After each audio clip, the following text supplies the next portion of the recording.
Well, good morning and welcome to Frankly Speaking here on WYDC TV Big Fox. I'm your host, Frank Acom, and we are broadcasting live from the Hesselson studio here on Market Street in Corning.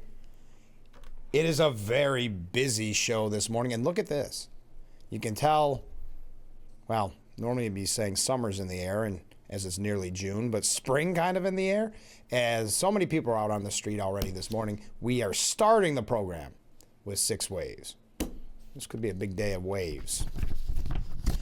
All right, let's get right to it. We're going to talk about this more in depth later on the program, but we'd be remiss not to mention it right at the beginning. A federal court has shot down most of President Trump's wide-reaching tariffs, ruling the commander-in-chief exceeded his authority when he plowed ahead with one of his signature policies. The 3-judge panel, and we probably could be wrong, may have never heard of the Court of International Trade located in, where else, Manhattan. They assailed Trump's actions against other countries across the globe as, quote, contrary to law, despite the president claiming emergency powers under the International Emergency Economic Powers Act. The president claiming that allowed him to impose the duties. The court stated that Congress is typically responsible for issuing tariffs, not the president alone, and that Trump's rationale for the exception to the rule didn't meet the Emergency Act threshold to act unilaterally. The judges determined, and I quote, the president's assertion of tariff-making authority in the instant case, unbounded as it is by any limitation in duration or scope, exceeds any tariff authority delegated to the president under IEEPA. So this was breaking late yesterday. The newest update that we have is at about 11 o'clock last night. We do have many people weighing in on it. Again, we're going to talk about this more in depth later on the program, but there's just a few things I want to get to early on, and then we'll dive into that a little deeper. Also, a big story last night. Elon Musk announced that his time working in the Trump administration as a special government employee is drawing to a close. Now, it's very interesting because it depends on what media outlet you go to. Some outlets act as if this is just a rift in the relationship, that it's over. They don't highlight the fact that under law, this is how long a special government employee is allowed to serve. Now, there is a level of jadedness, I believe, by Musk, but that's on getting things done in Washington. And I think if you spend time in Washington, I can understand why he has that belief, has that feeling. But he tweeted out yesterday, as my scheduled time as a special government employee comes to an end, I'd like to thank President Donald Trump for the opportunity to reduce wasteful spending. The DOGE mission will only strengthen over time as it becomes a way of life throughout the government.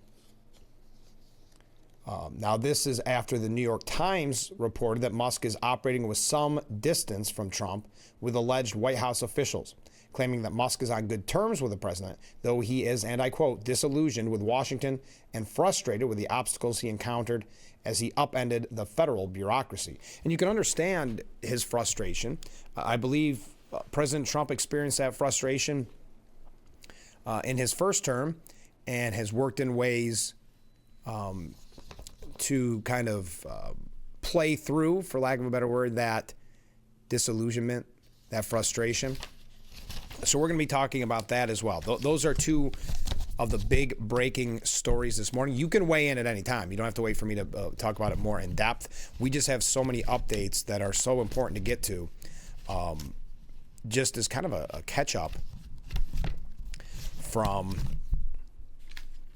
yesterday, all week's programs, some of last week's programs. First, let's start the program with just an odd story. We sometimes try to do this just to kind of dip our toe in the water before we get into the heavy topics. This has always kind of fascinated me, and you may not have been aware, but this is one of those I guess, kind of useless facts that you maybe get sent in your email every once in a while, or you see on some news clip.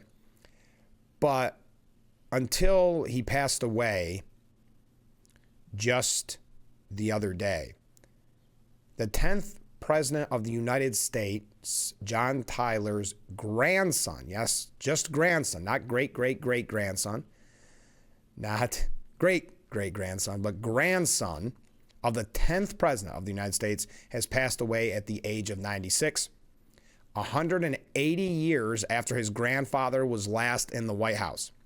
Harrison Ruffin Tyler, the son of President Tyler's 13th child, passed away Sunday evening at a Virginia nursing home, ending the last living link to an 18th century presidential administration.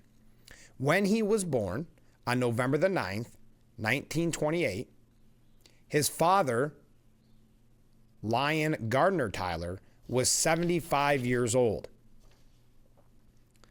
Having children into an older age was a family trait, as President Tyler was 63 when Lyon was born.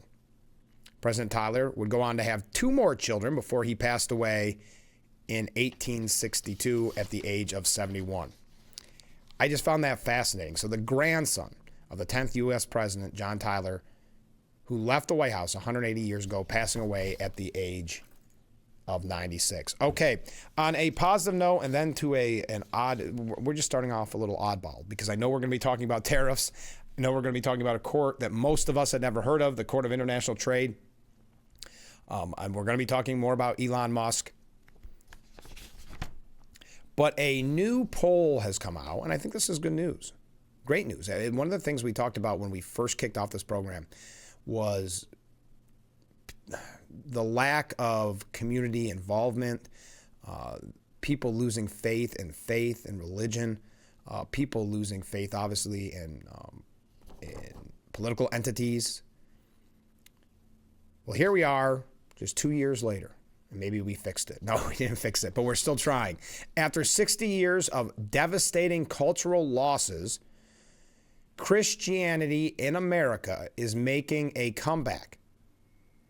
According to John Hirschauer at City Journal, it's due to the unexpected religiosity of Generation Z. With the once rebellious left now dominating schools, workplaces, and popular media, religious faith has become a form of rebellion against a culture that rejects traditional values. And we've talked about this back on the program, not just here on television, but also back in radio days, how being conservative or being a Christian or having those type of values is kind of the punk rock, if you will, of today, almost rebellious. It's rock and roll. Because the problem is with, for instance, rock and roll as it is today, to use that term, you've got the likes of Bruce Springsteen and so many others in this bubble that just push the same far left values over and over and over, and lecture you as they charge you $300 for a ticket to their concert. They lecture you about the wealthy and the oligarchs.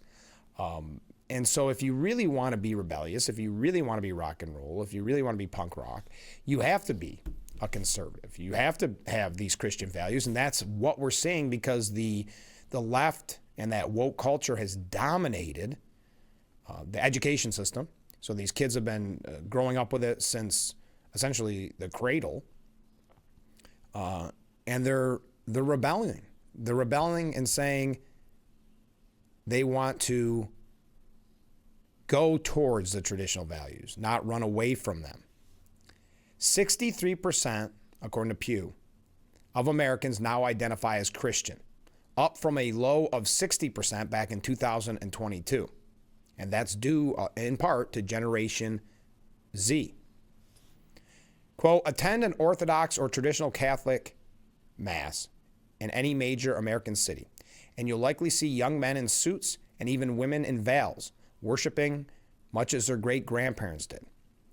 Christianity still offers teens and young adults a sense of commitment and engagement, something the counterculture never truly could. No, the counterculture, this kind of woke values, just tells you how bad you are at all times, and there's no redemption because of how you were born, for instance. There's no redemption, where Christianity, of course, offers saving. They offer the redemption.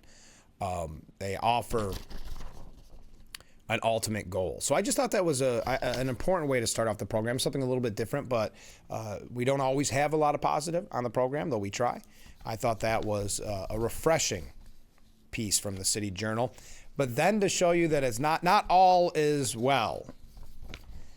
We've given you some examples, and we're going to talk about it later on the college campuses, and the radicalism still very much alive on college campuses, especially when it comes to the anti-Semitic protests. But here is a new trend. There's a new dream job for young men. This is coming from the Wall Street Journal. Everybody, when they're growing up, thinks about what their dream job is. Well, according to this piece, the new dream job for young men, being a stay-at-home son. You've mocked them as mom's basement dwellers. They prefer the term stay-at-home sons and have a new hero because apparently there's this Jeopardy champion, Brendan Lau, who has a master's degree in political science and won a lot at Jeopardy, won $60,000. But he is also unemployed and lives with his parents. At his request, Jeopardy host Kent Jennings introduced him at the beginning of each episode as a recent graduate and stay-at-home son. He said, I figured even if I lost my first game, at least I could make people laugh. Now, the phrase stay-at-home son was added to the Urban Dictionary back in 2007 as an insult to be hurled at an unmotivated man-child. Lately, though, members of that generation that brought us quiet quitting, if you recall that trend, and lazy girl jobs have embraced the label as an ironic badge of honor. So there you go, the new dream job for young men, stay-at-home son. Take that for whatever it's worth. Where else are you going to get those kind of stories back to back to back? Probably nowhere. We do have, when we come back, quite a few updates on news stories we brought to you throughout the last couple weeks that I think are important to get to. At any point, please weigh in on the majority of Trump's signature tariffs have been blocked by a federal trade court in a ruling last night. Obviously, we've seen this kind of court activism, for lack of a better term, so it doesn't come as a surprise. I guess the one argument you could make is that it took so long is the surprise in this, because we're getting used to these judges. This is just a 3-judge panel at the Court of International Trade in Manhattan making the decisions instead of the president saying that they have the final say, not the voters who overwhelmingly supported the MAGA agenda. And also Elon Musk. Now, that's not a breaking story, and we brought this up on this program time and time again. The law requires that a special government agent does not work past a certain amount of days. We knew that the media, and they've been doing it for a couple months now, have been pushing this idea that Musk says he's almost done, as if it was a negative. But no, it's very much in line with what the law says. But when we come back, more updates, your comments, keep those waves coming in. We're starting out big, gangbusters, with 8 waves. And it's only 6:15, so stay with us. We'll be right back with Frankly Speaking after this. The Frankly Speaking Roof Cam, brought to you by Boss Security in Horseheads. Contact them today for all your business and home security needs. We are back, broadcasting live from the Hesselson studio here on Market Street in Corning. Thank you so much for joining us. Coming up a little bit later on in the program, I forgot to mention, we're going to hear from Gary Decker from the Great Falls Council. That's in regards to scouting. And there's some questions about the merger now that is Great Falls. So we asked Gary to come in and give us an update. Okay, Kash Patel is outraged over James Comey and that seashell incident, because there's copycats that are sharing the same message as Comey. Give me just a second. All right, we're back. I saw a little lag there. Apologize. So Kash Patel is angry over James Comey, that seashell incident. Now there are copycats forcing overwhelmed agency to pull agents. Listen to this. Because of the copycats from James Comey's stunt, which again, he never heard of 86. He knew nothing about it. I mean, it was, for Johnny Law, he sure professed his ignorance on a lot of issues. So Patel told Fox News' Bret Baier, do you know how many copycats we've had to investigate as a result of the beachside venture from the former director?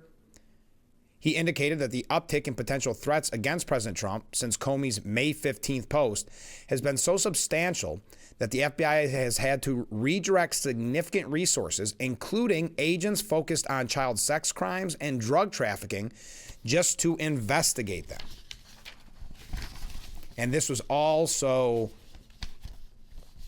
James Comey could, in his mind, stay relevant so he could get asked to be interviewed on the CNNs of the world, the MSNBCs.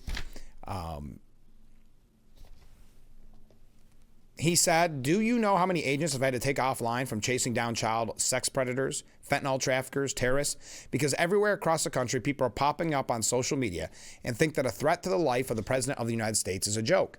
And they can do it because Comey did it, setting that precedent, which was 86-47. That's what I've been having to deal with every single day, Patel said. And that's why I'm having to pull my agents off, because Comey thought it was funny to go out there and make a political statement. And this does tie in with, and I didn't mean to jump to this, but there is a really interesting piece that we're not going to have time to get to because we do have to talk about the terrorists being blocked. But Miranda Devine has a piece at the Post that talks about the left's fixation on assassination. The left's assassination obsession is escalating alarmingly and is being tactically endorsed in all the wrong places, with Elon Musk even believing that it may be orchestrated. How else do you explain why the left tech publication Wired has published a story and helpful YouTube video describing how to build a copycat replica of the ghost gun allegedly used by Luigi Mangione to murder United Health CEO Brian Thompson last December?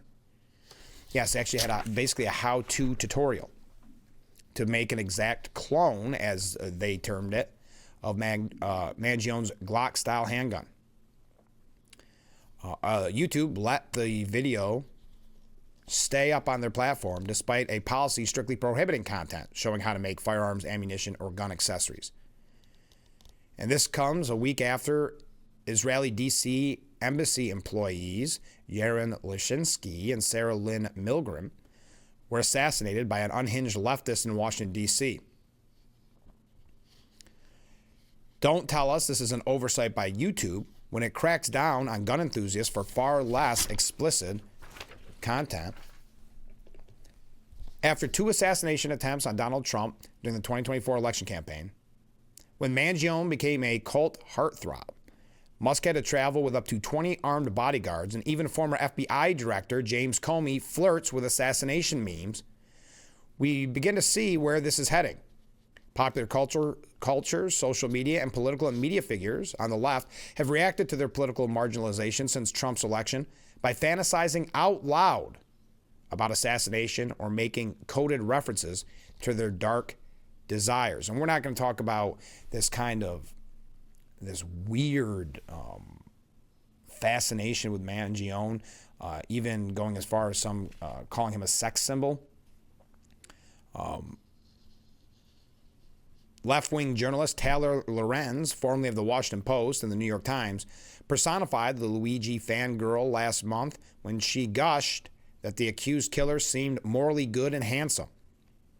So when you see this kind of coverage, and I don't want to go through all of it, you can check it out for yourself, but when you see people lionizing Mangione, when you see James Comey sharing these kind of assassination memes, it's leading to a very troubling place, as they're calling it, the assassination culture. In a report last month, Assassination Culture, how burning Teslas and killing billionaires became a meme for political violence. The Institute of Rutgers University's Network Contagion Research says it has migrated from social media into mainstream discourse. It found that 38% of Americans and 55% of those identifying as left of center said assassinating President Trump would be, quote, at least somewhat justified. 31% and 48% of those left of center said the same about Musk. Think of how troubling and terrifying this is. Some 40% of respondents and 58% of those left of center believed it was at least somewhat acceptable to, quote, destroy a Tesla dealership. And as I mentioned, Musk is well aware of the threat. He said on the Joe Rogan Experience back in February, they're making it sound like if you kill me, you're a hero. What they're doing is evil. Continuing, he brought attention to what happened in Butler, Pennsylvania, saying for that assassin, it's kind of like that funny looking sport, curling, you know, where they have the stone on the ice and then they throw the stone and then there's something that's like brushing the ice, but you can't touch the stone. All you can do is just change the path of the stone a little bit, but you keep brushing the ice and you can steer that stone right into the bullseye. That's what I think happened in Butler with that assassin. Somebody was brushing the ice. It's a good analogy. That's what all these coy Mangione references are for.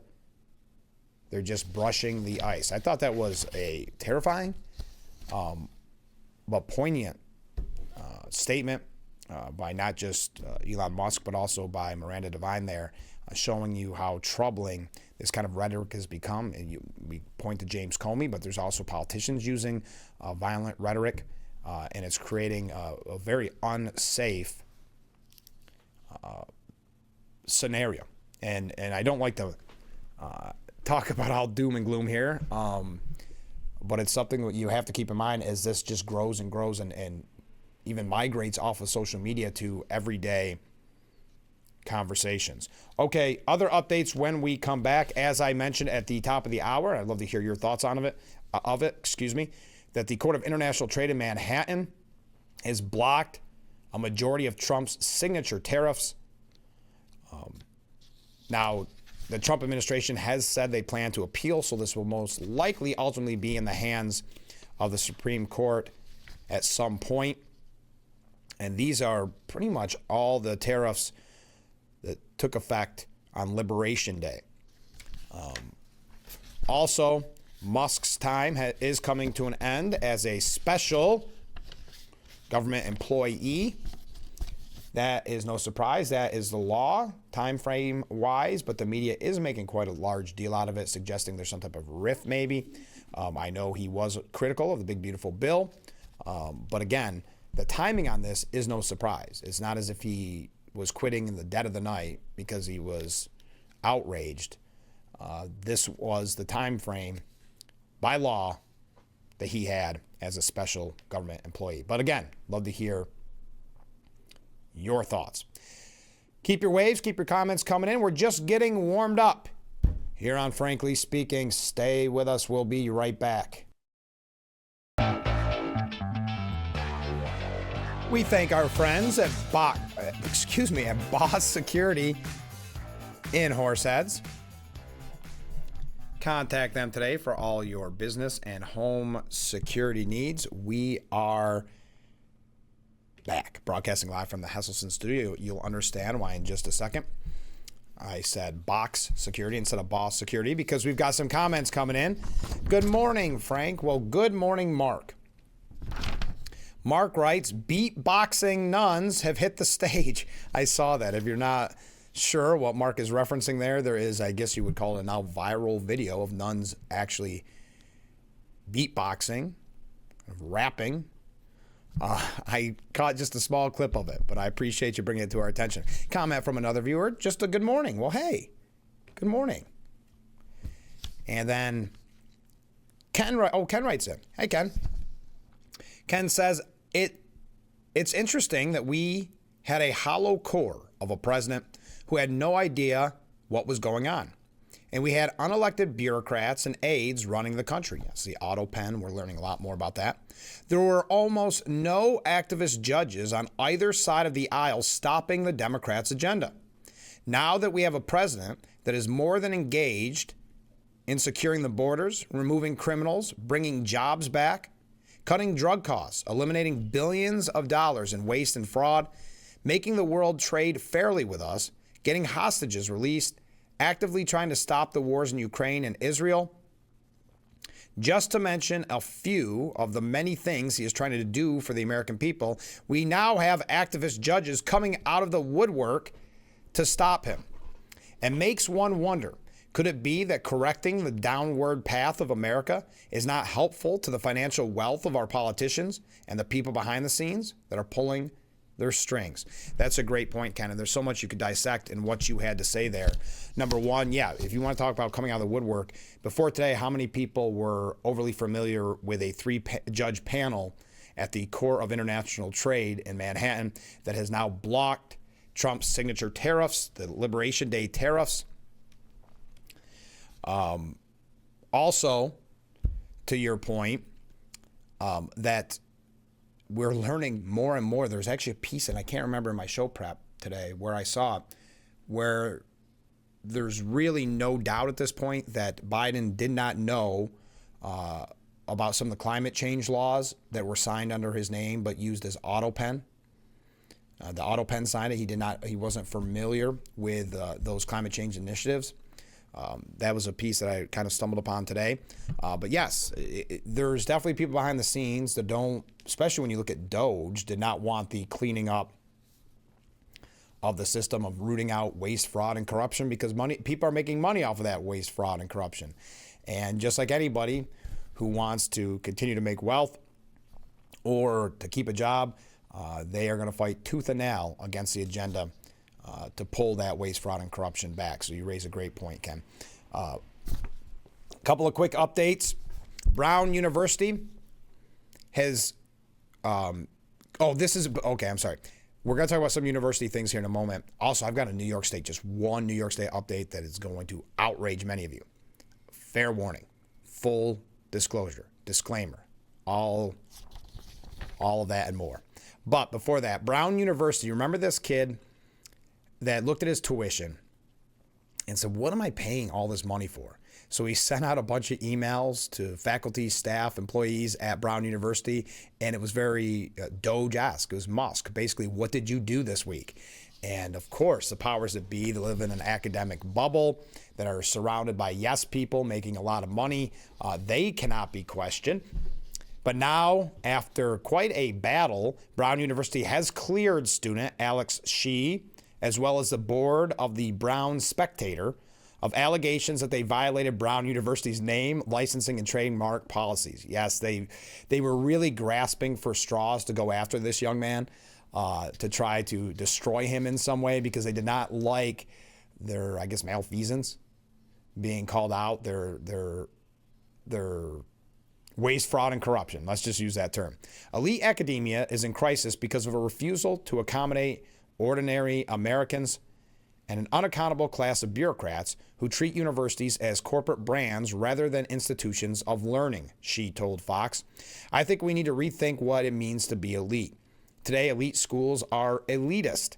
I'm fighting for them to be elite in a meritocratic sense, where they're, no wonder he got into Brown, where they are filled with the best and the brightest, not the richest and most well-connected. So good for him. I'm not going to go through that whole, we talked about it extensively, but his whole story. But essentially, again, sending an email to some 3,805 employees who worked at Brown, asking the simple question, what did you do all day? His tuition is like $96,000 a year. So he said, why not? And I know he has pledged in the past to not drop this and even look at other universities and institutions as well. So there's your update. Also, yesterday we brought to you the Harvard professor who lost her tenure, because she lied about data on a study about dishonesty. Yes, the irony is unmistakable, but we learn that the now discredited former Harvard professor, fired from her cushy position for fabricating data on studies focused on dishonesty, was once one of the top earning employees at Harvard. Francesco Gino earned are you ready for this? A staggering $1 million per year as a behavioral scientist at Harvard Business School. And what she lied about was she came up with a hypothesis, and she manipulated data to reach that conclusion, to reach that hypothesis. Instead of just reporting what was actually learned, what was actually studied. I brought to you the fact that there had been nobody at Harvard who had lost their tenure since the tenure, I keep saying it weird, since the 1940s. We don't need to know anything more about this Harvard professor, just that she was making $1 million per year. Now, when we come back, we do have a couple quick Harvard updates on top of that that's more politically aligned.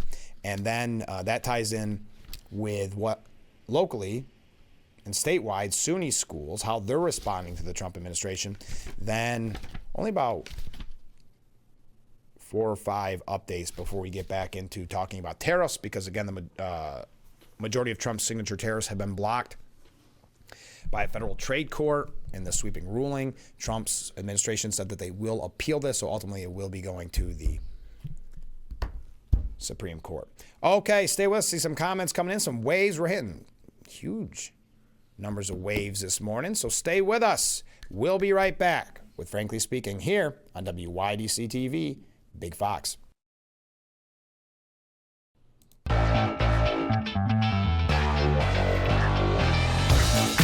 The Frankly Speaking Roof Cam, brought to you by Boss Security in Horseheads. Wow, bird almost hit us.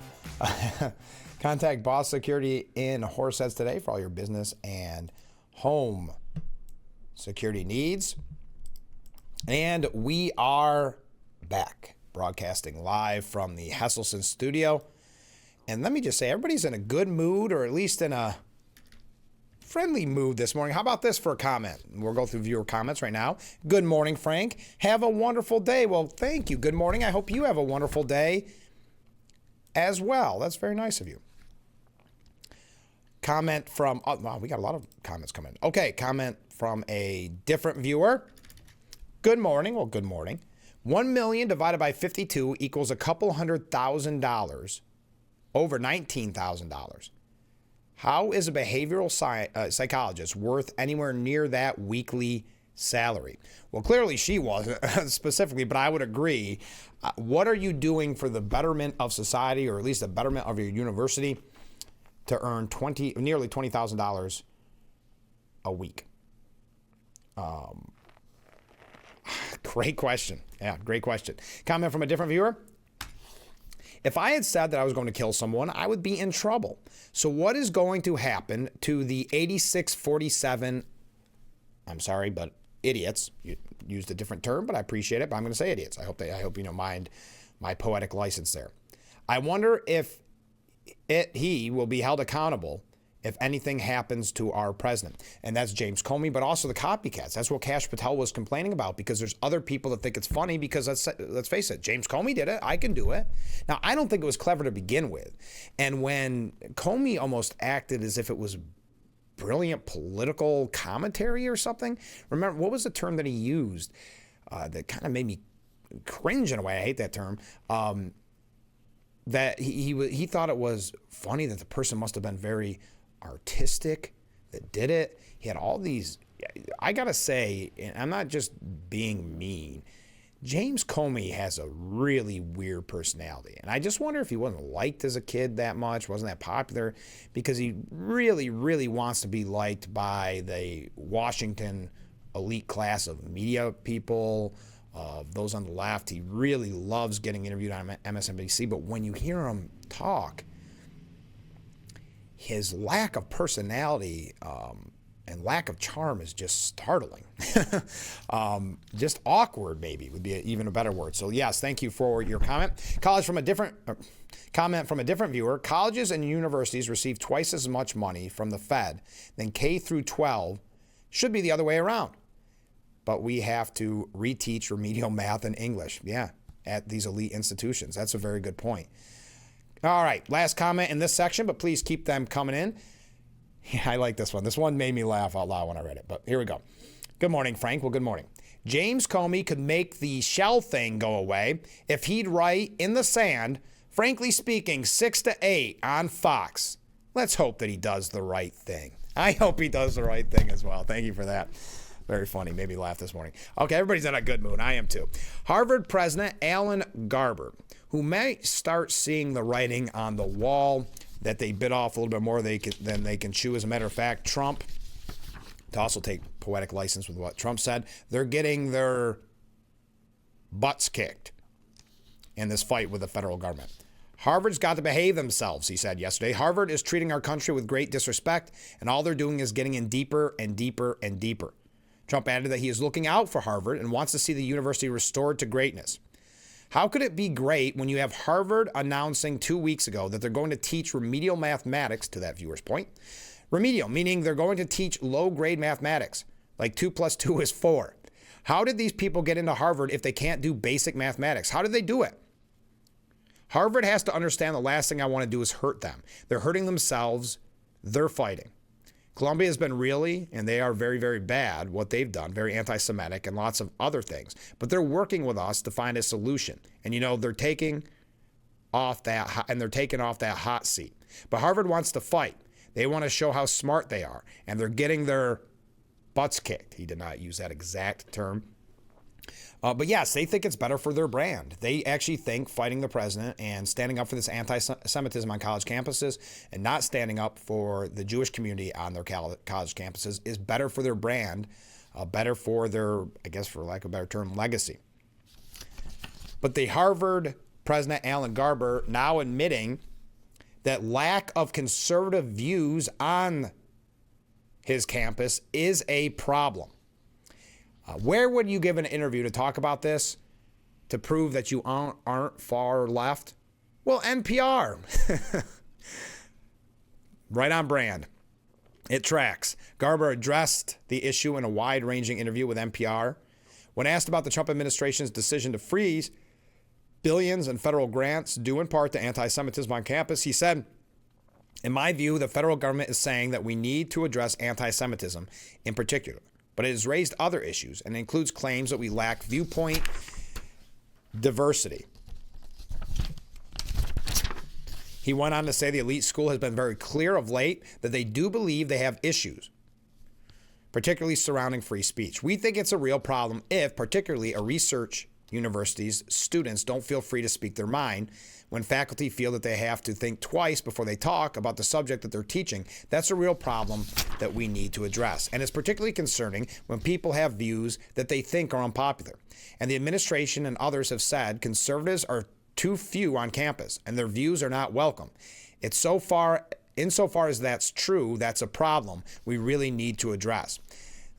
So beating around the bush, not completely admitting it, and then asking if it was true, he responded, "I think that we have heard from some people that they do feel that way." So yes, so the answer should be yes, that is true. But instead, we've heard from some people. Well, how many conservatives are even allowed to be staff and faculty? Let's do those numbers. How many people donated or voted just for Republicans? I'm not even going to say for Trump, for Republicans that are hired by Harvard. That's one simple way of looking at it. But and this goes back when Jewish students say that they feel uncomfortable on college campuses and the administration brushes them off, the same thing is happening here. If conservatives are coming up to you and telling you they feel unsafe or feel that they can't express their opinions, then yes, it is a real serious problem. So we'll continue to watch that, but it should come as no surprise, though it is funny that he gave that interview at NPR. But there is a lack of diversity of opinion. And he doesn't completely admit to it, but does so in a very political way. Linda McMahon, the education secretary, said, "We want Harvard to negotiate. We're making great strides negotiating with Columbia, but we want them, Harvard, to come to the table. Let's negotiate." And finally, on Fox and Friends, Harvard professor of bioengineering and applied physics, person's name's Kit Parker, said that it's best if the Trump administration and Harvard administration meet and try to resolve the conflict, saying that providing the Trump administration with a list of foreign students is perfectly reasonable, it's fair, and I think it's prudent. All right, when we come back, we'll tell you what SUNY has to say about Trump's decisions. regarding universities. Also, if you are just joining us, if you are waking up, breaking last night, the majority of Trump's signature tariffs have been blocked by the Federal Trade Court, a 3-judge panel at the Court of International Trade in Manhattan. And also, I think the media is making a much bigger deal out of this than necessary. But Elon Musk announced the end to his time in the Trump administration and Doge. But if you follow the law, you know that a special government employee only has so many days, and his time was running up. I think we figured it out, was May 29th or May 30th. So again, this isn't a surprise, but the media is trying to make a bigger deal out of it to show that maybe there's a rift or there's some problem behind the scenes. And I think, as normal, the media trying to overhype to show drama around Trump or to paint Trump or Musk in a negative light. But we got to take a break. Stay with us. We'll be right back with Frankly Speaking here on WYDC TV, Big Fox.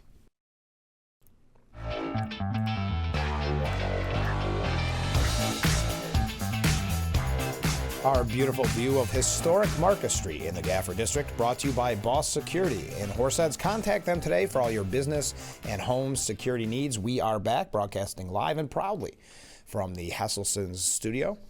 Comment from a viewer regarding Harvard. Its claim to fame is its law school. Given that Harvard's bigotry has come to life, and in view of its claim to fame, it will be a hilarious, gut-wrenching laugh when the law professors at Harvard lose in court. They are definitely playing with fire. Yes, thank you very much for that comment.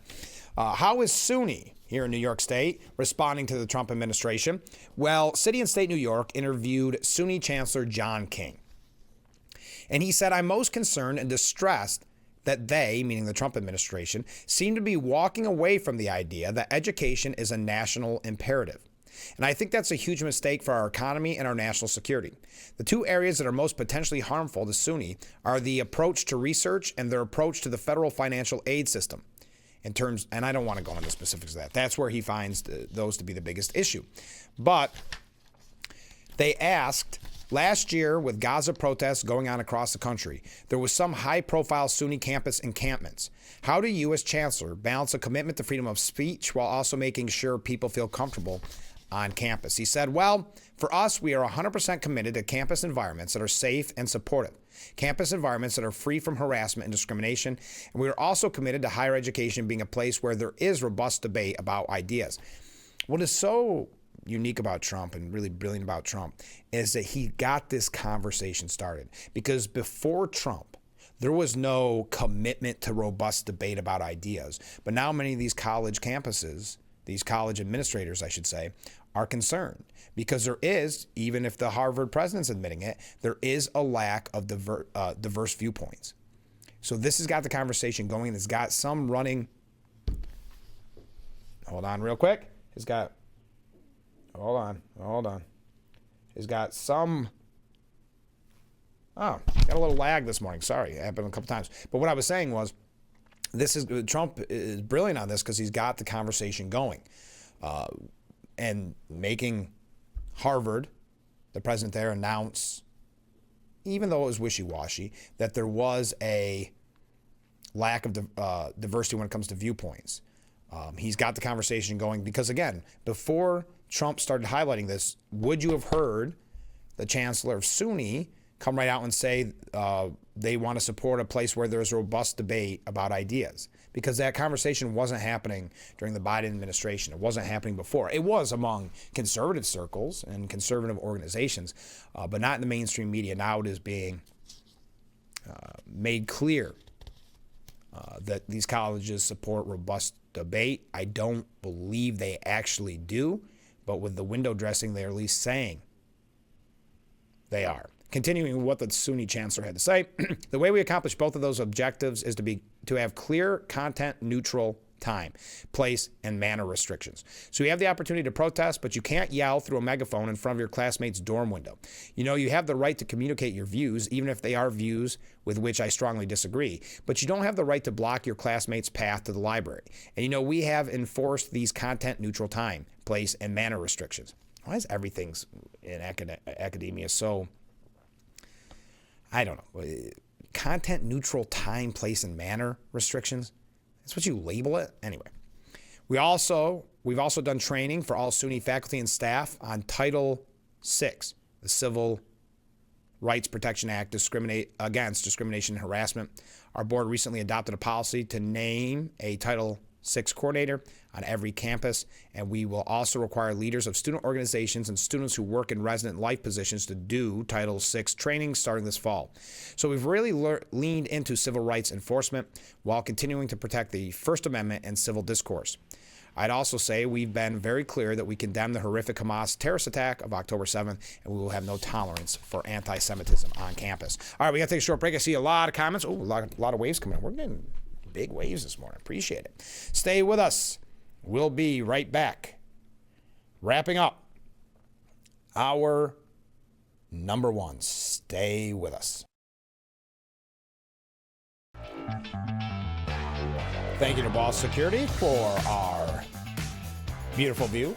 Contact them today for all your business and home security needs. We are back broadcasting live from the Hesselson's studio.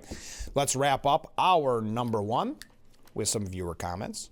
Good soggy morning, Frank. Yes, good soggy morning to you as well. I'm just trying to figure out how the judges can override the president. Why can't he fire them? Doesn't the president count for anything anymore? It's just ludicrous to me. I don't understand.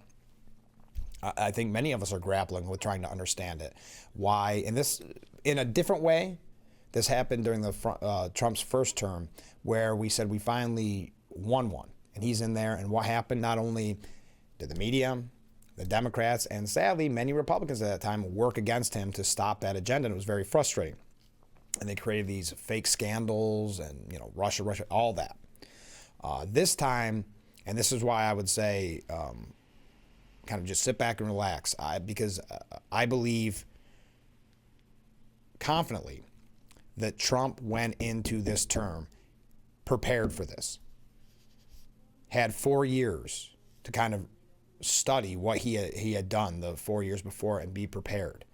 So I believe he had the confidence going in there, that he has in the back of his mind, knew this was going to happen and was ready for it. So I think there's something to be said about that. So I think you, me, so many others are more surprised, more frustrated than Trump is, because I think Trump was prepared for this if he got back into the presidency, because not only did he have to deal with it in his first term, he had to deal with the lawfare in the 4 years he wasn't in office. So if that doesn't prepare you for what lies ahead, I don't know what does. And that's why I think with this, but I understand your frustration. I think when this goes to the Supreme Court, he'll be ready. Okay, and this is in reference, if you are just joining us, just waking up, Trump's signature tariffs blocked by the Court of International Trade. And that's why Mark writes in, I wonder how much Hochul is behind this 3-judge panel stopping Trump's tariffs. I'll be willing to bet she pushed them. I don't know, Mark. I mean, time will tell. I don't think Hochul, I'm not saying this rudely to you, Mark. I just don't think she has the foresight. I don't think she has the political mind to think that far ahead. You may be right. I can understand why you would think the worst. I just don't think she's got that kind of, 3 steps ahead mentality. But it is based in Manhattan, so I think it's just the liberal mindset of Manhattan. I think it's just liberal judges, right? Because that's why so many of Trump's lawfare cases against him were tried in Manhattan, why you'll often find judges that are activists using the lawfare, weaponizing the judicial system from Manhattan. So I understand why you would think it could be Hochul. I just don't think she's to that level. And maybe I underestimate her. Maybe I do. I just don't see her making calls behind the scenes to push this. I see people in her party that are on the varsity team while she's on the JV team maybe pushing it and making those calls. I just don't see it being Hochul. But we can agree to disagree, or you can yell at me. Either way, Mark, I'm fine. But I appreciate everybody's comments. We're wrapping up hour number 1. Stay with us. Hour number 2, mere moments away. We're having a blast this morning. Don't go anywhere.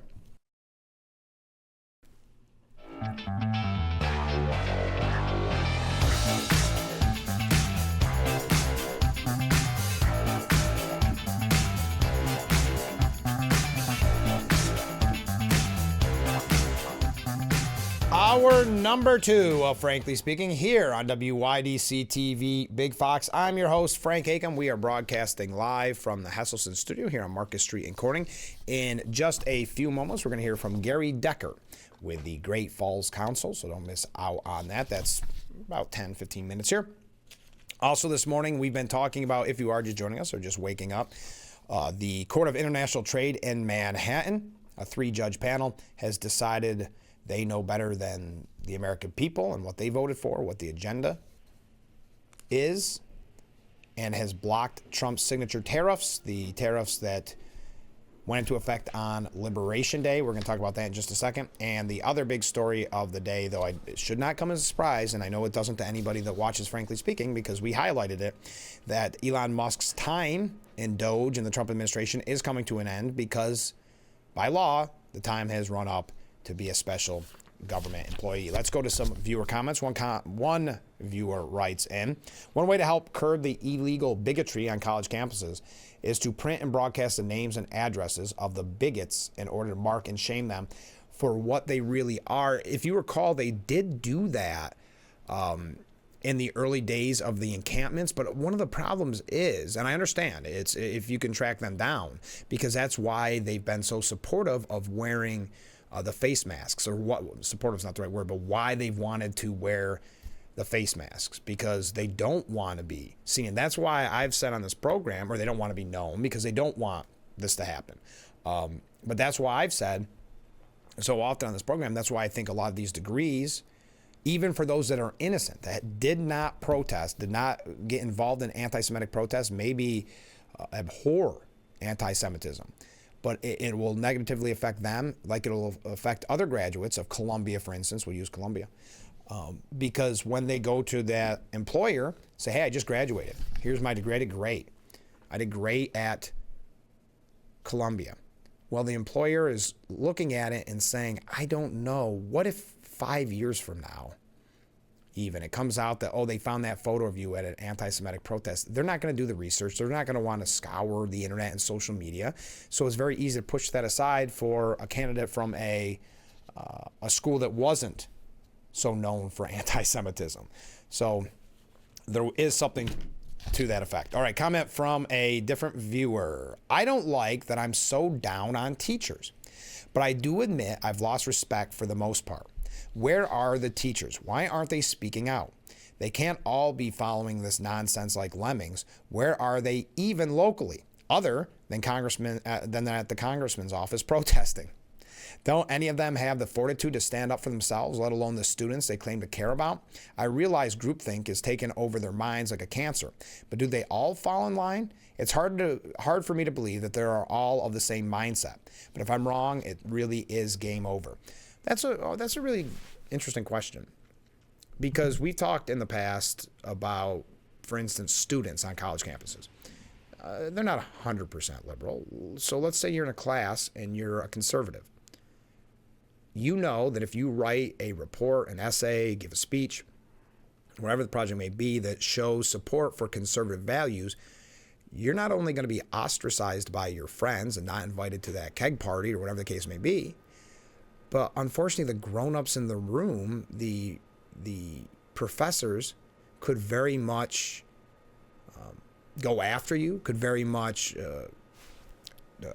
what's the word I want to look for, challenge your future by giving you a bad grade, by attacking your future, by giving you a bad grade because you have conservative values. So many people, and I don't knock any student on college campus at that young age that is fearful of expressing conservative values because of so many repercussions on college campuses. I know you're saying, well, you've got to fight, and I agree. I wish they would.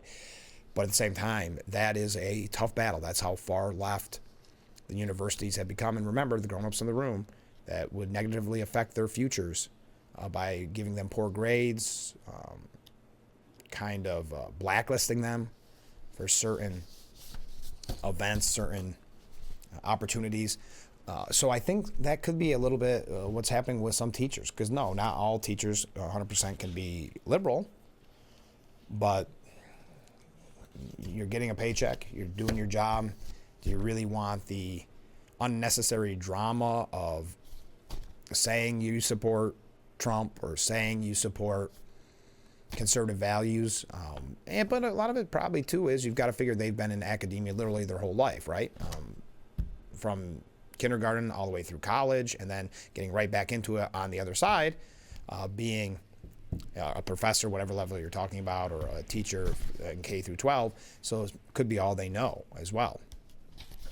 So that's a really deep question. I understand your maybe jadedness, your down in the dumps attitude. Thank you for that comment. Keep them coming in.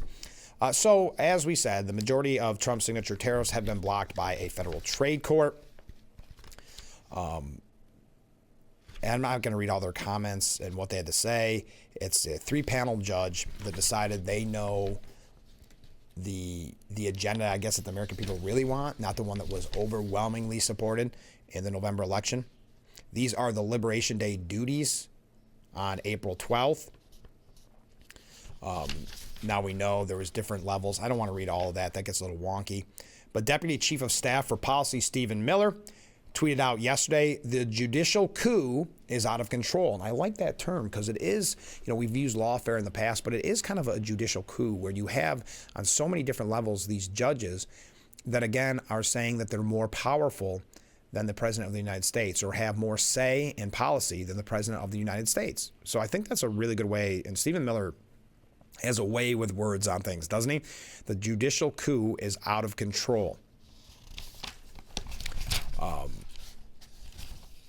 Now, you know how they got the tariffs in the first place. I don't want to go through all that. But guess who had to weigh in? New York Attorney General Letitia James said a court just ruled in our favor and permanently stopped the Trump administration's illegal tariffs. This is a major victory for working families, business, and the rule of law. So Letitia James, still not realizing, because of her excessive use of lawfare against President Trump before he was president for the second term, those 4 years in between, really was one of the reasons that so many people overwhelmingly supported Trump.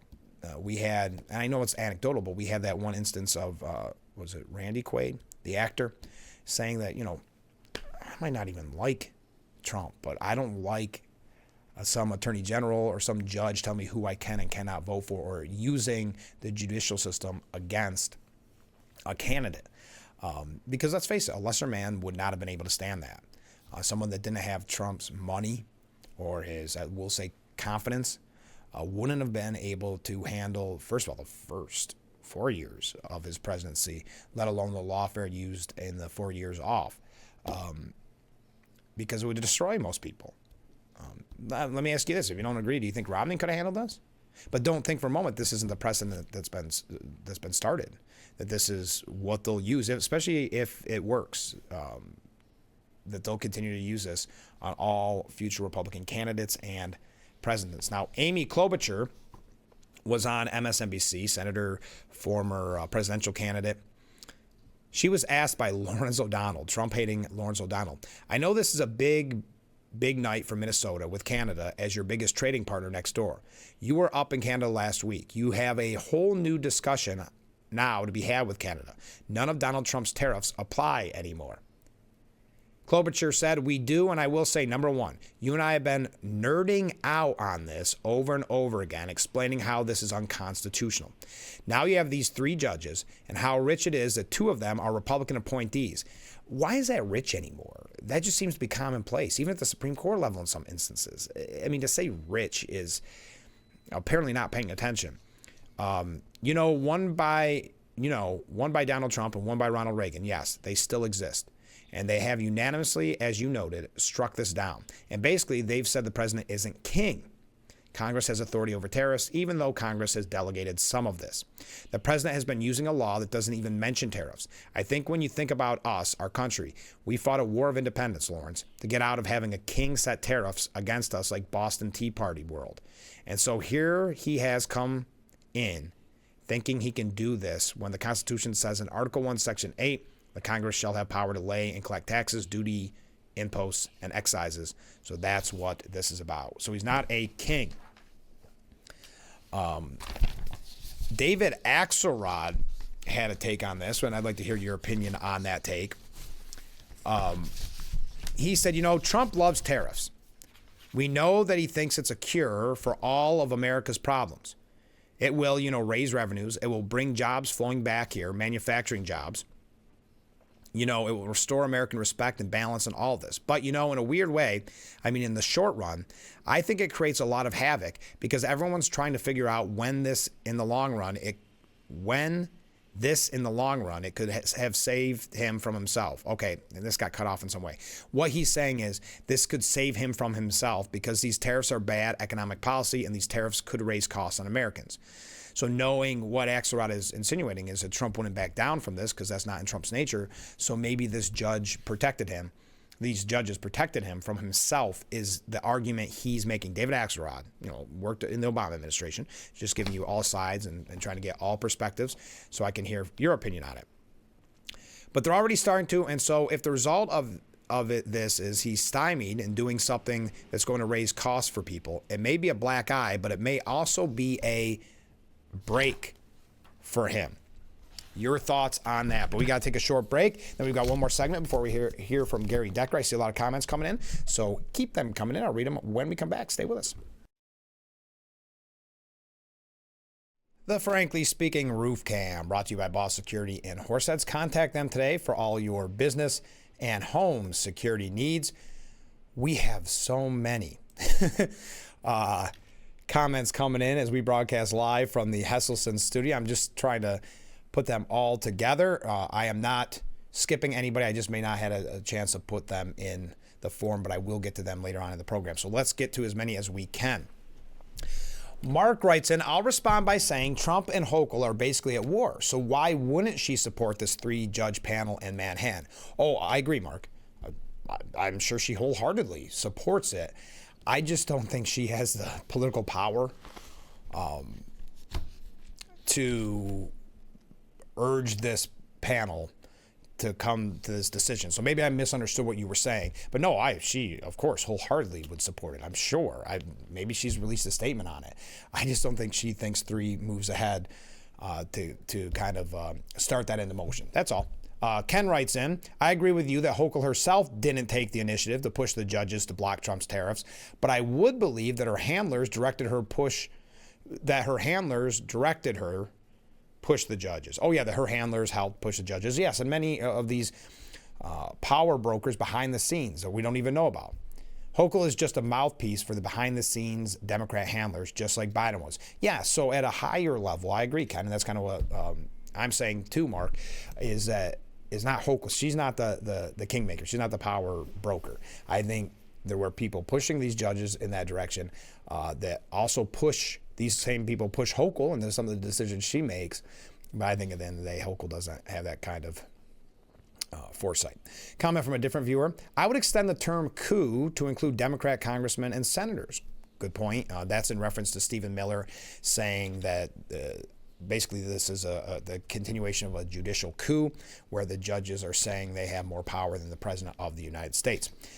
This is a great comment from a different viewer. Correct me if I'm wrong, but the Boston Tea Party was not about tariffs, but was about taxation without representation. Great point. A weird comment made by Klobuchar. But Klobuchar is another odd character. But why I think that's funny is because she said how much they were nerding out over this. Nerding out because she wants to be hip and cool. I don't even think that's hip and cool. I think she's just trying to be clever. Nerding out, trying to tell everybody how it was unconstitutional. Explain, not tell, explain. I would even use the term lecture, right? Why not lecture? You and I, meaning her and Lawrence O'Donnell, have been nerding out on this over and over again, explaining how this is unconstitutional. So nerding out to me would be like studying it. Some people use wonky, studying it, trying to explain it to people, really knowing maybe too many of the ins and outs, so it gets boring. And yet she gets the whole point wrong by talking about the Boston Tea Party that, as you said, had to do with taxation without representation. So thank you very much. Comment from a different viewer. Thanks, I understand your reply. Oh, this is in reference to teachers. But this is why we are where we are, in my opinion. I worked in the education arena, and I understand it from both angles. But doing nothing almost makes it legitimate and acceptable, and it becomes a truth like telling a lie long enough. I took risks, and it wasn't easy. And I did get pushed back and eventually encouraged to take a buyout. But sometimes you have to make the tough decisions. But a few won't make a difference. It takes masses. I agree. Listen, I don't know if I was clear or not. I agree. The people that stand up, what was Turning Point USA when they were doing that on college campuses? So brave. And I know there are people that speak out, that are proud of their conservative values. But I'm with you. It does take masses. But that's why I'm so encouraged by Trump getting this conversation going. Because unfortunately, people kind of hide their heads in the sand and don't realize how bad it is on college campuses. You know, in the past, when you thought college campuses, what do you think of? Like Animal House, right? The keg party, the toga party. And that was kind of the cool thing to do, to go to these parties. Now the cool thing to do is to be the most radical, be the most, what's the word I'm looking for? The most aggrieved, the most persecuted. That's what makes you cool on college campuses. It's not having the most people come over to your house for a party. It is being the most radicalized, being the most anti-Semitic. And that's why they want to take pictures at these events. That's why they want to be seen as being the one that, being the person that does the most to push that agenda. That's why we have students change their commencement speech to talk about Gaza, because then they realize, look, everybody in the room, they can't compete with me. I just went one step higher. That's sadly where we're at. So I know I'm going on kind of a tangent here, but to your point, and it's a great point, it does take people speaking up. And that's why I know right now we're talking about college campuses, and you may be talking more about K through 12, but this has started the conversation going even further and got in the conversation, this is important, just outside of conservative circles, because that's where it really was at one point. Now it's going to the mainstream media being forced to talk about it, where people on the left will see it. And listen, no matter what you say, not everybody, as Van Jones said, it's a marbleization of the Democrat Party with anti-Semitism. But there are many, many in the Democrat Party that think it's abhorrent, this anti-Semitism. So it opens the eyes, I think, to people saying, wait a minute, really? That's a kind of percentage of conservatives in the faculty? Nothing? Essentially nothing? So there's no robust discussions. So I'm just glad I got the conversation going so that eventually there is a mass of people saying enough is enough. I'm a conservative. I'm going to feel free to talk about it on college campuses or as a teacher in K through 12. Not lecture kids and not propagandize. That's not what the conservatives are doing. It's what the liberals are doing. The conservatives just want to say, we can have the discussion. Can we have the conversation? That's all we're asking for. That if you're going to present something as being 100% right, can I say, well, no, this is where I disagree, or this is how history shows us? I know I could talk about this all day because it's such an important topic. Before we go to break, and coming up after the break, we're going to talk with Gary Decker from Great Falls Council, and talking about the Scouts and the important life lessons in the Scouts. Kind of appropriate for what we're talking about today, as we talk about building up community, as we talk about maybe creating a different mindset than what we're seeing on college campuses. This is a great start by joining the Scouts. One last thing. The freed Israeli hostage, Omer Shem Tov, 22 years old, revealed that his Hamas tormentors, quote, immediately treated him better when President Trump was elected, and claimed the group of terrorists wanted Kamala Harris to win the 2024 election. He told CNN, and I can't believe they published it, as soon as Donald Trump was elected, they understood that he wants to bring the hostages back home. So immediately the way they treated me changed. When Trump became president, the way they treated us changed for me personally. His captors provided him with more food while they stopped cursing at and spitting on him. He credited Trump for getting the hostages released as part of a ceasefire deal between Israel and Hamas earlier this year, before we felt like nothing is happening. And I remember ever since he came into the role, they were very scared of him, said Shem Tov. They wanted Kamala to be chosen, citing specifically conversations he had with his captors. Before Trump got in there, I was being starved. There's no question about it. Just a kind of an interesting little tidbit, something that I'm surprised CNN reported on, but you're not hearing elsewhere. Oh my goodness, look at all these comments. We're going to have an interview when we come back, but after the interview, it's about a 10-minute interview. Then when we come back, we'll read your comments, which may start filling up the whole hour, which I love it. It's been a talkative day. It's been a fun day. Stay with us. We will be right back with Frankly Speaking here on WYDC TV, Big Fox.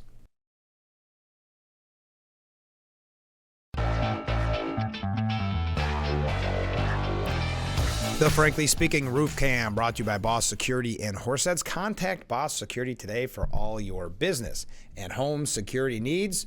Welcome back to Frankly Speaking here on WYDC TV Big Fox. I'm your host, Frank Aiken. We are broadcasting from the Heselson studio, and this is the Steuben County Office for the Aging section of our program.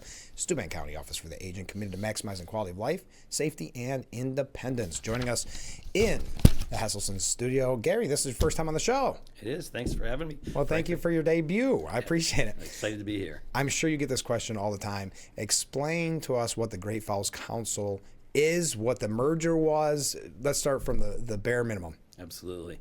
The Great Falls Council of Scouting America is the Boy Scout council that represents the scouting program throughout 15 counties in the Twin Tiers and Western New York.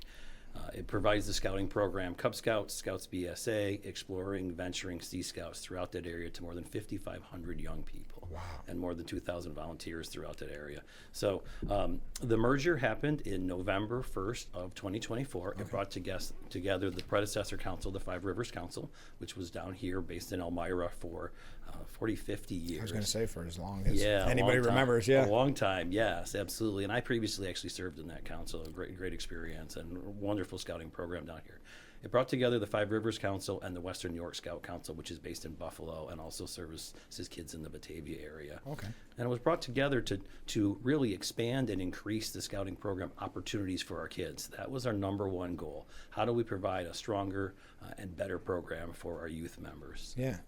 And what did the merger encompass? How long was this whole idea from beginning to fruition? How long did it take? Yeah, probably about 6 to 8 months of discussions behind the scenes. Our boards had a series of conversations first to see, did it even make sense? Sure. What were the pluses and minuses of doing a merger?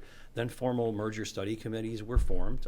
They met on a regular basis to look at all aspects of our operation, everything from not only the program we deliver to our kids, but staffing levels, operations, governance, financial resources, all that sort of stuff to make sure that it really made sense for everyone involved. 15 counties, that sounds like a lot. It's a lot of travel. A lot of travel at times, right? We're blessed, we're a volunteer-run organization with staff support. So we have a staff team of about 20 people. Okay. But we're blessed to have more than 2,000 volunteers throughout the area who help us deliver the program. Wow. And so, but we also have 3 different offices. So there's offices in all of our primary communities. So there's one here still in Elmira, Buffalo, and then Batavia. Right. So there's still the local community aspect that the scouting program has always had. What did you find to be the biggest challenges with this merger? Yeah, I think the biggest challenges were just, taking a look at the geography, right? Right. How does it work, right? Yeah. And also the fact that, for years everybody was used to being their own separate council. And what does a council look like when it expands? Mm-hmm. I think the exciting part of that, though, was everybody quickly realized we could do so much more, right? Yeah. There were economies of scale that allowed us to really be able to diversify and truly be able to provide more programs to our kids than we could do independently.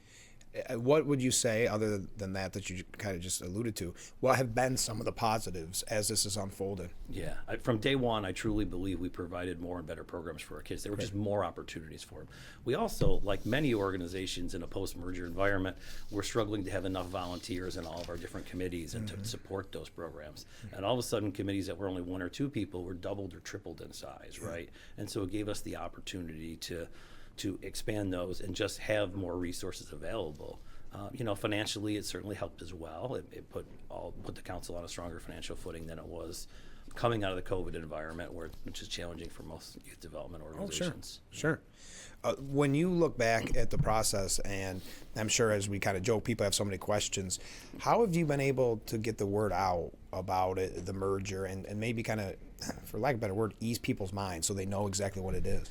I think the proof is always in the pudding, right? Yeah, It's right. what we actually deliver to our kids fundamentally, but through a variety of different ways. And one is like an opportunities like today, the opportunity is afforded to us. And again, thank you for that. Of course. To get out and use media to our advantage, to talk, whether it be TV, radio, other forums. We've also done a lot of social media. We work really hard on social media, right? Because so many families get information from that. We do newsletters.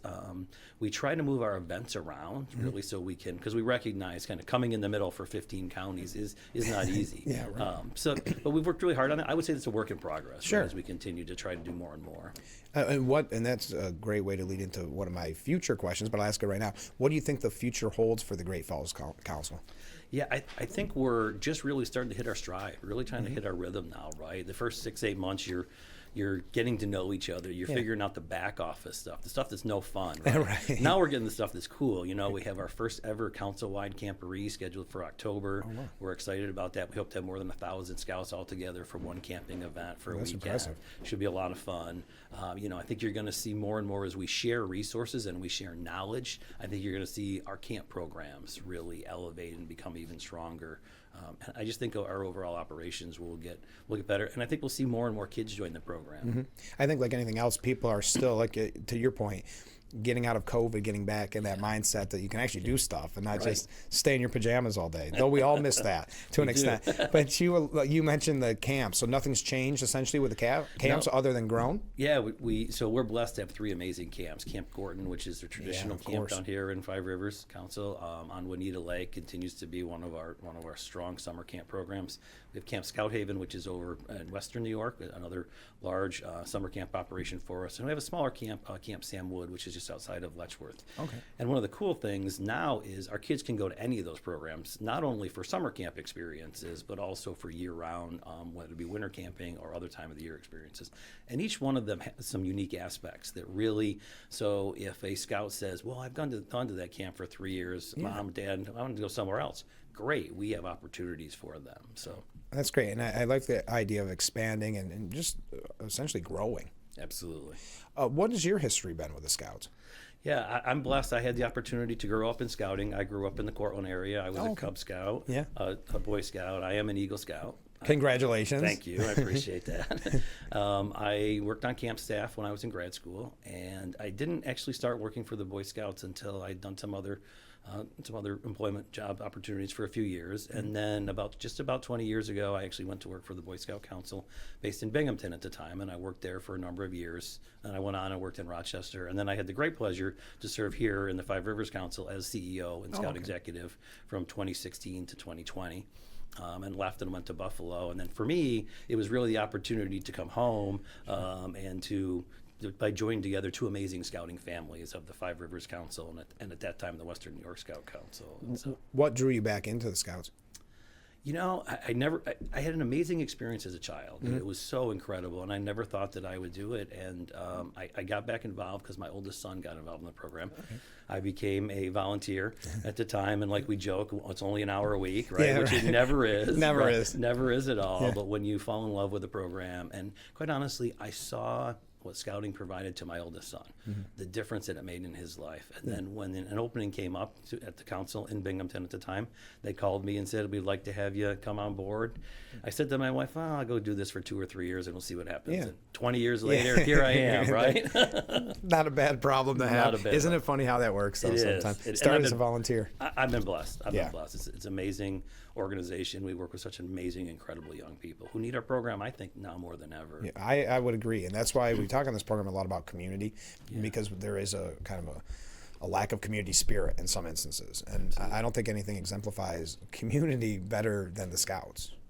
I mean, Yeah, we like to poster believe that. child for it, right? We like to believe that, absolutely. I mean, one of the core values for us is to teach kids the importance of giving back and making a difference in their community. You know, community service is a requirement for all their badges at all levels annually, and not just the Eagle projects, even for our smallest Cub Scouts, for them to learn the value of, giving back to the community, and also earning their own way in life, which is really critical, I think, in today's world. I would agree. Now, before we go, how can people get involved? Whether that's adults wanting to volunteer, whether it's kids getting involved, what's the best way to start that process? Yeah, absolutely. And we're always recruiting. I think we're different than a lot of other youth groups. A young person can actually join our program any day in the year, and Oh, all really? 365 days. Oh, okay. Well, we primarily recruit kids in the fall, back to school season. Actually, you can join our program anytime. And we're always looking for youth and adult members, as you mentioned.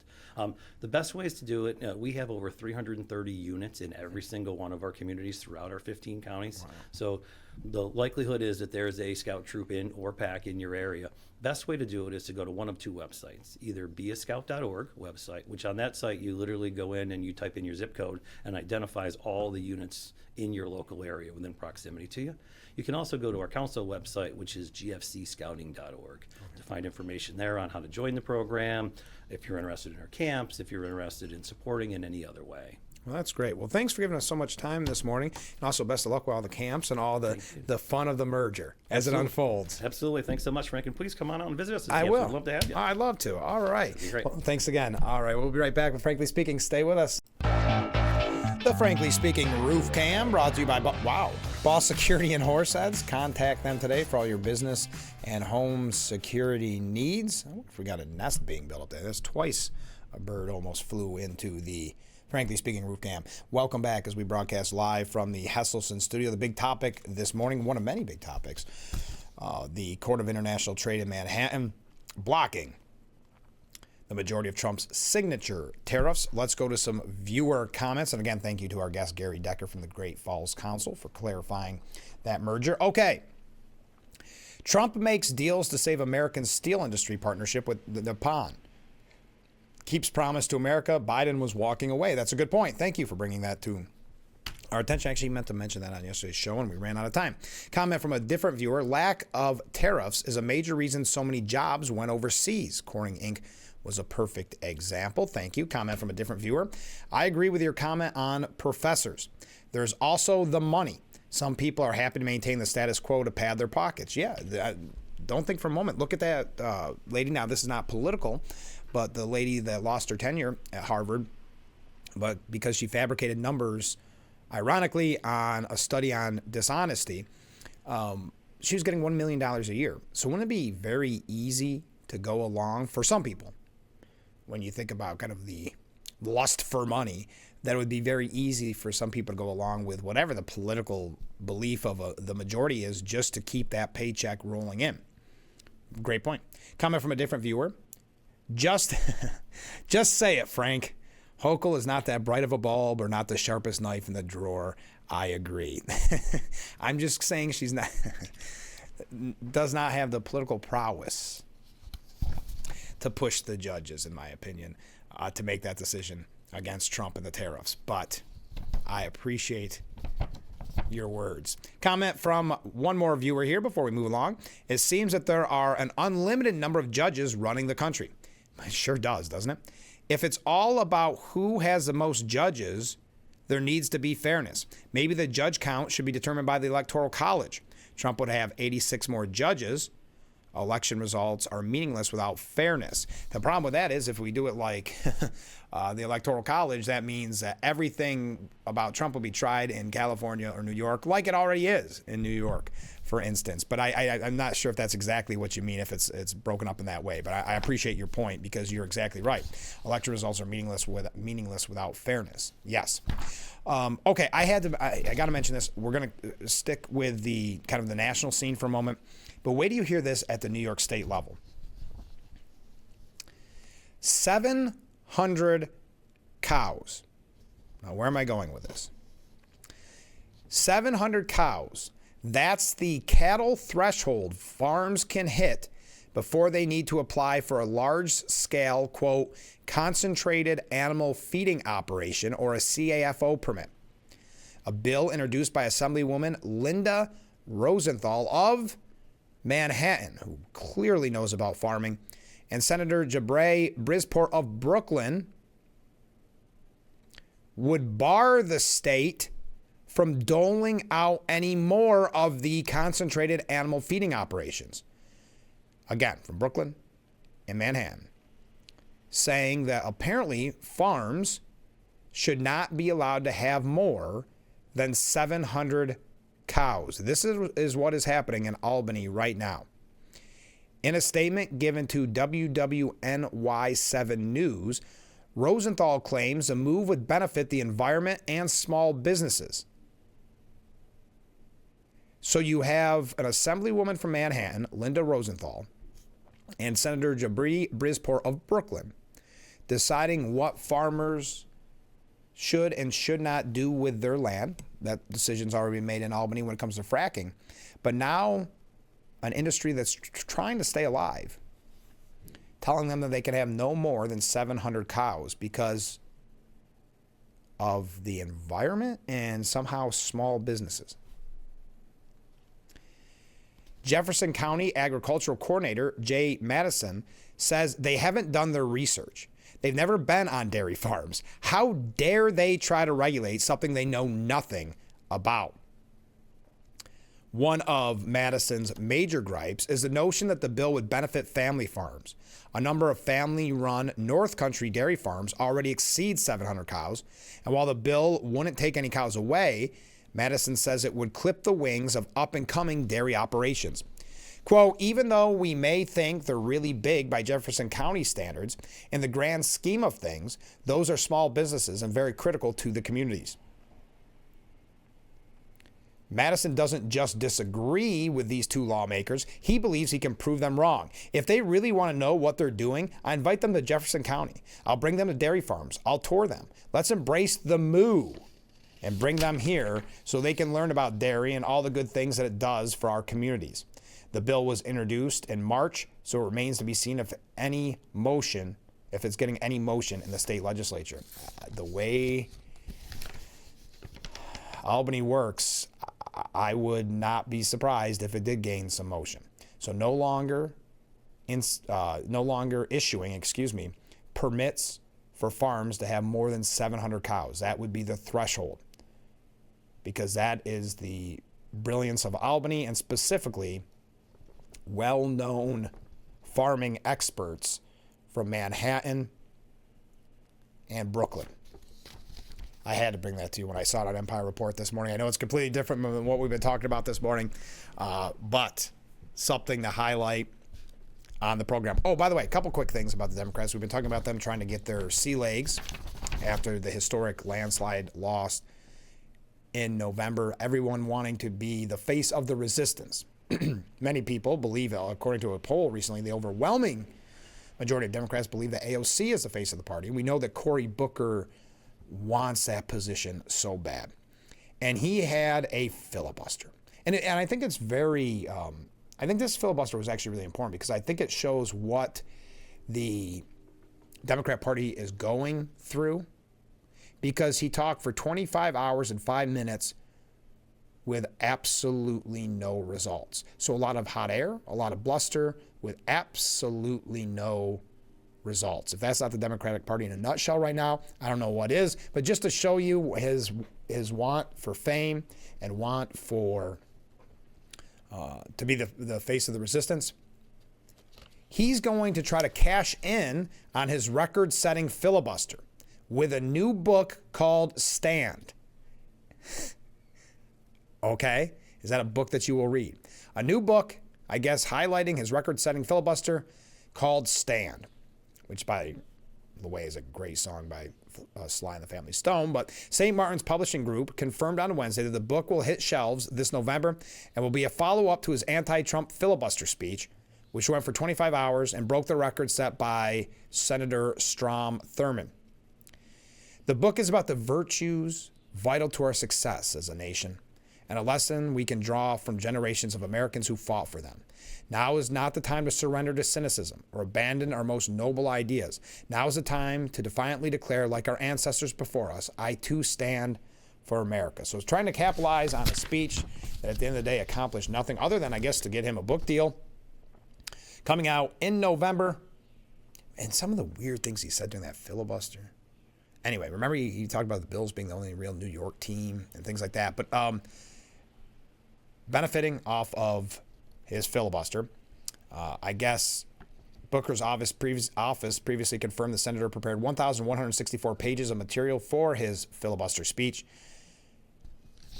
So maybe it'll just be word for word what the speech was about. Well, luckily it comes out in November, just in time for Christmas for all your friends and loved ones. So let's take a short break. I see some more comments coming in. We're having a great time this morning. A lot of waves, a lot of comments. Keep them coming in. We're going to wrap up a few other discussions. But feel free to continue to weigh in on the Court of International Trade in Manhattan. A three-judge panel. We're having just too much fun. Deciding that Trump, his tariffs went too far and blocked Liberation Day tariffs. But stay with us. We'll be right back with Frankly Speaking here on WYDC TV, Big Fox. The Frankly Speaking Roof Cam brought to you by Boss Security in Horseheads. Contact them today for all your business and home security needs. So many comments coming in. I'm not going to be able to get to all of them in this segment, but we have one segment left. So let's get to some of these comments. Rick writes in, good morning, Frank. Good morning. Trump says we have the hottest country in the world, and he says if he would have been president, there would have been no war in Ukraine. But the election was rigged. Will he get real about the election? He lost. He's a loser that starts an insurrection at the Capitol and pardons people for doing it. I'm watching him at a press conference, and it's almost too much to take. He is so full of himself, it is nauseating. Nobody has ever seen anything like it. Yep, no kidding. That's for sure. 3/4 of the changes he is blabbing about will end up in court in the next 2 days and either be paused or reversed because he never looks at the law. I see he is starting up on Canada becoming the 51st state. He just needs to stop. Canada said Canada isn't for sale, never was for sale, never will be for sale, so stop. I will say, though, to your point, Rick, I'll keep going here, but that's what we're talking about with these activist judges. So you can look at it as if it's going against the law, but I don't think that's been proven in every instance. I think it's activist judges, but I'll continue. I see the big guy is still on pardoning binge. The way he uses the power is not the intent of the power. Let me ask Rick then, if you don't mind me interjecting, was the intent of the pardon power to give your family members immunity for a 10-plus year or 10-year window?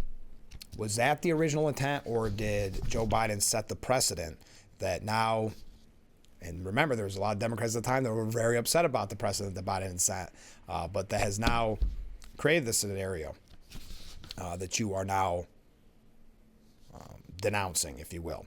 The Kewpie dolls got pardoned today, and they took people and the banks out of $30 million, and they don't owe a nickel. Maybe tomorrow the scholars that treated the governor of Michigan, scholars that threatened the governor of Michigan, who Trump hates, will get released. Anybody that has an issue with what college kids are saying about Palestinians in Gaza needs to watch the news and the video of these people fighting with every ounce of their being for a bag of food. It's sick. Netanyahu is a monster. Rick, I'll never agree that intimidating destruction of college campuses, intimidating Jewish students, and making Jewish students feel unsafe is ever justified, no matter how upset these videos make you. But I'll continue. Whoa, Nelly, the news just keeps rolling in. The Liberation Day tariffs just got stopped by the courts. Yes, we've been talking about that. I got to kind of, it's a little long, Rick, and I know you admit that at the end of this. I'm sorry. I just got to keep moving. Yeah, I got to keep moving. Sorry for being so long-winded, but Donald outdid himself today. Okay, thank you, Rick. Appreciate it. Comment from a different viewer. Wow, we're running late. We're smarter than Albany, Frank. If I'm over on my cow numbers, I'll keep the overages at your house and work from there. Get out your boots. Yeah, I don't know how many. Well, you could probably get a few. I don't think the neighbors would like it. But anything I can do to help. And that is about the bill being pushed in Albany that could perhaps limit any farm to 700 cows. Comment from a different viewer. Regarding the 700 cow limit, I watch the Farm Journal every Sunday, and the topic of what the impact of cow manure has on the environment was discussed a couple weeks ago. The environmental expert that was interviewed plainly stated that the impact on the environment, if any, was negligible, essentially indicating that these geniuses who claim otherwise were full of manure. Yes, those farming experts from Manhattan and Brooklyn. Finally, seeing that Hochul is not the brightest bulb in the room, she's probably watching your show and the bulb is getting brighter. So she might take credit for getting the judges to stop Trump's tariffs. That's a fair point. She didn't think about it ahead, but maybe now can take credit. Okay, we got to take a break. We'll read more of your comments. But one thing, Jake Tapper did admit that Biden's cognitive decline cover-up likely worse than Watergate. I can't remember if we mentioned that the other day. There's a really good piece by Isaac Shore at the Post we won't have time to get to, but the Joe Biden scandal cover-up, bigger than Watergate, as we said long before Jake Tapper said it on this program, set off a Democratic civil war that will tear the party to pieces. But we got to take a break. Stay with us. We'll read your comments. Get those last-minute comments in. We're having a great conversation this morning. I really appreciate it. But I want to read them before we wrap up. Stay with us.